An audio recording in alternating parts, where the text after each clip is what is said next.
حضور اکرم صلی اللہ علیہ وآلہ وسلم نے وحی کے رکھ جانے کے زمانے کے حالات بیان فرماتے ہوئے کہا کہ ایک روز میں چلا جا رہا تھا کہ اچانک میں نے آسمان کی طرف ایک آواز سنی، اور میں نے اپنا سر آسمان کی طرف اٹھایا کیا دیکھتا ہوں کہ وہی فرشتہ جو میرے پاس غار حرا میں آیا تھا وہ آسمان و زمین کے بیچ میں ایک کرسی پر بیٹھا ہے ہوا ہے۔ میں اس سے ڈر گیا، اور گھر آنے پر میں نے پھر کمبل اوڑھنے کی خواہش ظاہر کی۔ اس وقت اللہ پاک کی طرف سے یہ آیات نازل ہوئیں: اے لحاف اوڑھ کر لیٹنے والے،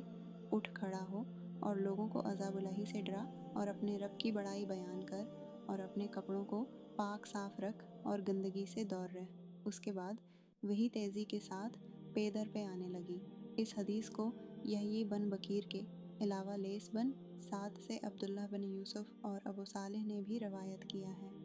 اور عقیل کے علاوہ زہری سے ہلال بن رواد نے بھی روایت کیا ہے۔ یونس اور معمر نے اپنی روایت میں لفظ فوادہ کی جگہ